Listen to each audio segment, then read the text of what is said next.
ఉండదు బ్రదర్. ఇది నీతి నిజాయితీతో సంపాదించిన డబ్బు. విన్నారు కదండి. అయితే ఈ మాటలు మాట్లాడింది ఎవరో మీకు ఆల్రెడీ ఇప్పటికీ అర్థమైపోయి ఉంటుంది. అదేనండి, గుంటూరు టీడీపీ ఎంపీ అభ్యర్థిగా పోటీ చేయనున్న శ్రీ డాక్టర్ పెమ్మసాని చంద్రశేఖర్ గారు అయితే ఈ మాటలు చెప్పారు. నా డబ్బుకున్న పవర్ నీ డబ్బుకి లేదని చెప్పారు. అయితే ఆయన ఏ సందర్భంలో అన్నారనంటే, ఆయన తెనాలిపట్నంలో అటు సైడ్ గుంటూరు పార్లమెంట్ నియోజకవర్గానికి సంబంధించి క్యాన్వాసింగ్కి వెళ్తున్న సమయంలో వైఎస్ఆర్సీపీ వాళ్ళు పెమ్మసాని చంద్రశేఖర్ దగ్గర చాలా డబ్బులు అయితే ఉన్నాయి, ఆ డబ్బుల్ని మీరు తీసుకోండి, తీసుకుని మాకు ఓటేయండి అని నిస్సిగ్గుగా వాళ్ళు ప్రచారం చేసుకుంటూ వెళ్తున్నారంటండి. అయితే అటువంటి డబ్బు తీసుకోవడానికి కూడా చాలా ఇది ఉండాలండి. ఎందుకంటే ఇప్పుడు ఉన్నటువంటి నాయకులు మన దగ్గర డబ్బులు నొక్కేసి మన డబ్బులనే మనకు తిరిగిస్తారు. కాకపోతే పెమ్మసాని చంద్రశేఖర్ గారు సంపాదించినటువంటి డబ్బు అటువంటి డబ్బు కాదు. అయితే నిన్నే నామినేషన్ అయితే వాళ్ళు సబ్మిట్ చేశారు. ఇప్పుడు వరకు ఉన్నటువంటి అయితే నేషనల్ మీడియాలో అన్నట్లో అయితే చెప్పడం ఏంటంటే, ఇప్పుడు వరకు ఉన్న ఎంపీల్లో ఎవరైతే ఉన్నారో రిచెస్ట్ ఎంపీ కింద అయితే ఈయన వచ్చాడనే చెప్పాలి. ఎందుకంటే 5,785 కోట్ల రూపాయలు ఆస్తి విలువనైతే ఈయన చూపించడం జరిగింది. సెకండ్ ప్లేస్కి వచ్చేసరికి కొండా విశ్వేశ్వరరెడ్డి గారు, తెలంగాణకు సంబంధించినటువంటి రాజకీయ నాయకుడు ఎవరైతే ఉన్నారో శ్రీ కొండా విశ్వేశ్వరరెడ్డి గారు, ఆయన కూడా 4,000 కోట్ల, సుమారు 4,000 చిల్లర ఉంటుంది, 4,000 కోట్ల ఆస్తులను అయితే ఆయన కూడా ప్రకటించడం జరిగింది. ఇకపోతే చంద్రశేఖర్ గారి విషయానికి వస్తే ఏంటి ఎందుకు ఇంత తక్కువ వయసు, సుమారు 47 సంవత్సరాల వయసు గల పెమ్మసాని చంద్రశేఖర్ ఒక డాక్టర్, అది కూడా స్పెషలిస్ట్, అంటే ఒక జనరల్ ఫిజిషియన్. ఇటువంటి డాక్టర్ ఇంత డబ్బు సంపాదించే అవకాశం ఉందా అని అంటే ఖచ్చితంగా ఈయన ఒక ఉదాహరణ అనే చెప్పాలి. ఈయన ఒక ప్రతి యువకుడికి, ప్రతి భవిష్యత్తు తరానికి ఈయన ఒక ఉదాహరణ కింద అయితే ఖచ్చితంగా తీసుకోవాలని చెప్పాలండి.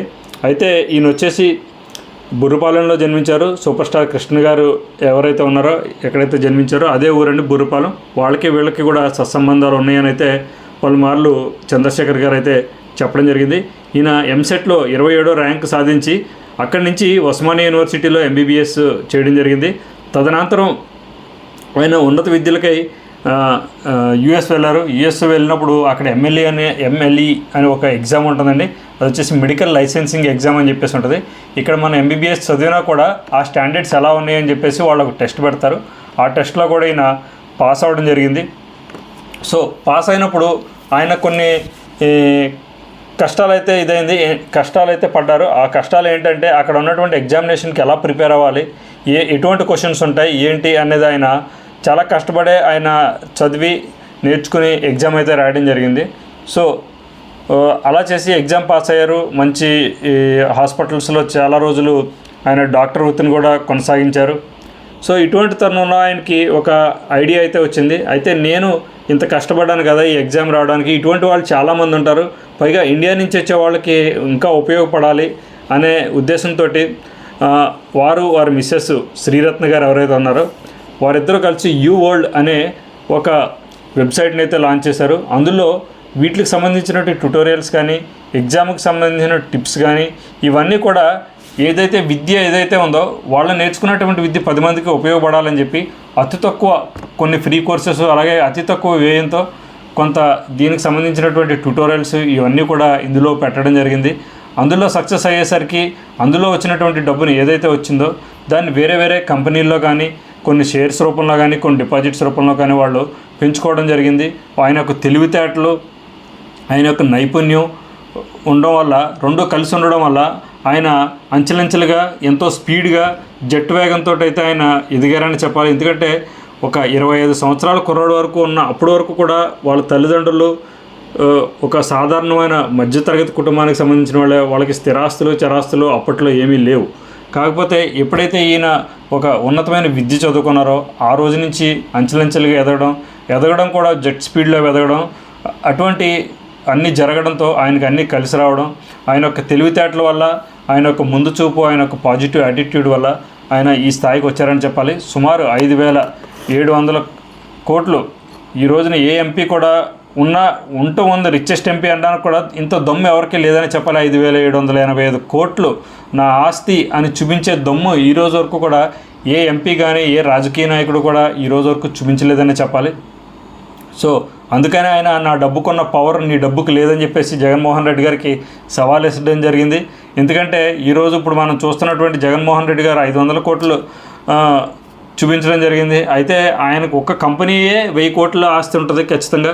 కాకపోతే ఆయన 500 కోట్లు అని చెప్పారు. అందులో చాలా రకాల కేసులు ఉన్నాయి, చాలా రకాల ఈడీ ఛార్జ్ షీట్లు ఉన్నాయి, ఈయనే చేశాడని ప్రూవ్ అయిన కేసులు ఉన్నాయి, ట్రయల్లో ఉన్నాయి. సో అందుకని చెప్పేసి ఆ క్రమంలోనే అయినా నా డబ్బుకున్న పవర్ నీ డబ్బుకు లేదు, నేను ఇది అన్యాయాలు, అక్రమాలు, మైనింగ్లు, దోపిడీలు చేసి సంపాదించిన డబ్బు కాదు, ఇది నా స్వార్జితం, నా కష్టం, నా తెలివితేటలో పెట్టుబడిగా పెట్టి నేను సంపాదించిన డబ్బు అని చెప్పేసి చంద్రశేఖర్ గారు అయితే చెప్పడం జరిగింది. అయితే ఇంత డబ్బు ఉండి కూడా మనం ఒక విషయాన్ని అయితే ఖచ్చితంగా గుర్తుపెట్టుకోవాలండి. ఇంత డబ్బు ఉంది, ఆయన చిటికేస్తే రాజ్యసభ వస్తుంది, చిటికేస్తే ఎమ్మెల్యే, ఎమ్మెల్సీ లేదా మినిస్టర్ కూడా వచ్చే అవకాశాలు ఖచ్చితంగా ఉంటాయి. రాజ్యసభకి వెళ్ళైనా కూడా ఆయన ఒక మినిస్టర్ అవ్వచ్చు, ఒక ఉన్నతమైన స్థాయిలో అయితే ఉండొచ్చు. కానీ ఆయన రాంగ్ రూట్, రాంగ్ అంటే రాంగ్ అని కాదు, షార్ట్ కట్స్, ఇవన్నీ కూడా ఒక రకంగా చెప్పాలంటే షార్ట్ కట్స్, ఇటువంటి షార్ట్ కట్స్లో వెళ్ళే ఉద్దేశం నాకు లేదు. కష్టపడే తత్వం నా దగ్గర ఉంది, కష్టపడగలను నేను అని చెప్పేసి నేను డైరెక్ట్గా పార్లమెంట్కి పోటీ చేస్తానని చెప్పి ఈరోజు గుంటూరు ఎంపీ స్థానాన్ని ఆయన ఎక్స్పెక్ట్ చేయడం, ఆ స్థానాన్ని విజన్ ఉన్నటువంటి లీడర్ చంద్రబాబు నాయుడు గారు ఆయనకి అప్పగించడం, అదేవిధంగా ఆయన నా దగ్గర డబ్బు ఉంది, నేను ప్రచారం చేస్తే వెళ్ళిపోతాను అనుకున్న ప్రతి ఇంటింటికి, ప్రతి గ్రామానికి, ప్రతి తలుపును తట్టి ఆయన ఈరోజు అక్కడ ఉన్నటువంటి 7 అసెంబ్లీ నియోజకవర్గాలు ఏవైతే ఉన్నాయో గుంటూరు పార్లమెంట్కి సంబంధించి ప్రతి నియోజకవర్గంలోనూ ఆయన పర్యటించడం ఈ రోజుకి మనం చూస్తూనే ఉన్నాం. ఆయన స్పీచ్లు, అలాగే వారి మిస్సెస్ ఏదైతే మాట్లాడుతున్నారో ఎంతో మెచ్యూర్డ్గా, ఎంతో క్లారిటీగా ప్రతి ఓటర్ని చైతన్యపరుస్తూ, ఉత్తేజితులను చేస్తూ వాళ్ళని ఓటు అనేది ఎలా వేయాలి, ఎందుకు వేయాలి, ప్రభుత్వం ఇప్పుడు చేస్తున్న ప్రభుత్వం ఏం చేసింది, తదనంతరం వచ్చే ప్రభుత్వాలు ఏం చేస్తాయని ఎంతో వివరంగా ఒక ఉన్నతమైన చదువులు చదివి ఉన్న వాళ్ళందరూ కూడా ఎటువంటి చేయాలనేది వీళ్ళొక ఉదాహరణనే చెప్పాలండి. కేవలం డబ్బు సంపాదించి మేము బ్రతుకుతున్నాం కదా అని అంటే సరిపోదు. మనం పుట్టిన నేలకి, మనం పెరిగిన సమాజానికి కూడా ఎంతో కొంత సేవ చేయాలి అనే ఉద్దేశంతో ఈరోజు వీరిద్దరూ కూడా ఇక్కడికి వచ్చి ఆంధ్రప్రదేశ్ రాష్ట్ర భవిష్యత్తుకై వీళ్ళిద్దరూ పాటుపడుతున్నారని చెప్పాలి. ఆల్రెడీ అక్కడ ఉన్నటువంటి గణాంకాలు కానీ, అక్కడ ఉన్నటువంటి ప్రజల స్పందన కానీ మనం చూస్తుంటే ఆల్రెడీ పెమ్మసాని చంద్రశేఖర్ గారు అయితే గెలిచారని చెప్పాలి. ఎందుకంటే వైఎస్ఆర్సీపీకి సంబంధించినటువంటి వ్యక్తి ఎవరైతే ఉన్నారో, పోటీదారుడు ఎవరైతే ఉన్నారో కిల్లారి రోషయ్య గారు, ఆయన గత కొన్ని రోజుల క్రితం ఆయన నేను ఇక్కడ పోటీ చేయను, ఇది నగ్గే నియోజకవర్గం కాదని వెనుదిరిగి వెళ్ళిపోతానని చెప్పేసి ఆ రోజే చెప్తాం. అయితే వైఎస్ఆర్సీపీ ప్రభుత్వం వద్దు, నువ్వు ఇక్కడ పోటీ చేయి, పోయినా పర్వాలేదు, తర్వాత మన పార్టీ వస్తే ఏమైనా మీకు ఆల్టర్నేట్గా ఏమైనా చూస్తామని చెప్పడం, ఇవన్నీ చూస్తుంటే పెమ్మసాని చంద్రశేఖర్ గారు ఆల్రెడీ పోటీలో దిక్కుండానే, నామినేషన్ వేయకుండానే నగ్గారనే చెప్పాలి. సో ఆయన చూసి యువత ఎవరైతే ఉన్నారో, రేపటి తరం ఎవరైతే ఉన్నారో ఖచ్చితంగా ఆదర్శంగా ఆయన తీసుకోవాలి. ఆయన దగ్గర ఏ ఆయుధం లేదు, చదువు అనే ఒకే ఒక ఆయుధంతో ఆయన ఈరోజు ఈ స్థాయికి రాగలిగాడు. రావడంతో పాటు సమాజానికి ఏదైనా చేయాలి, నేను కూడా ఇటువంటి సమాజం నుంచి వచ్చాను, ఇటువంటి ఏమీ లేని సమాజం నుంచి వచ్చాను, నా తోటివారిని కూడా పైకి తీసుకురావాలి, నాకున్న ఆలోచనలు 10 మందికి చెప్పాలనే ఉద్దేశంతో ఆయన ఈరోజు రాజకీయాల్లోకి రావడం జరిగింది. మిగతా వారు ఎవరైతే ఉన్నారో, ఎన్ఆర్ఐలు కానీ మిగతా వాళ్ళు ఎవరైతే ఉన్నారో, మీరు పోటీ చేయనక్కర్లేదు, మీ వంతుగా ఈరోజు ఆంధ్రప్రదేశ్ రాష్ట్రానికి రావాలి. రేపటి తర భవిష్యత్తు మీ చేతుల్లో కూడా ఉంది, మీకు ఓటు ఉంది. కాబట్టి దయచేసి మీరు సంపాదించిన 1,00,000, 2 లక్షలు ఈరోజు ఎన్ఆర్ఐలుగా ఉన్నటువంటి ఎవరికి కూడా పెద్ద ఎక్కువ అమౌంట్ అయితే కాదు. ఒకరోజు వచ్చి మీరు ఓటేసి మీ జన్మభూమికి, మీరు చదివిన, మీరు పుట్టిన ఊరికి మీరు నిజమైన కృతజ్ఞత తెలపడం అంటే ఇది ఈసారి మాత్రం మీరు ఖచ్చితంగా ఓటేయాల్సిన అవసరం, ఆవశ్యకత ఎంతైనా ఉందని తెలియజేస్తూ పెమ్మసాని చంద్రశేఖర్ గారు అఖండ విజయం సాధించాలని, అయితే కేవలం ఆంధ్రప్రదేశ్లో ఉన్నటువంటి ఎంపీల మెజారిటీయే కాదు, ఇండియాలో ఉన్నటువంటి అందరు ఎంపీల కన్నా కూడా అత్యధిక మెజారిటీతో ఆయన రేపు ఎలక్షన్స్లో గెలిచి విజయకేతను ఎగరవేయాలని కోరుకుంటాను. Thank you, bye.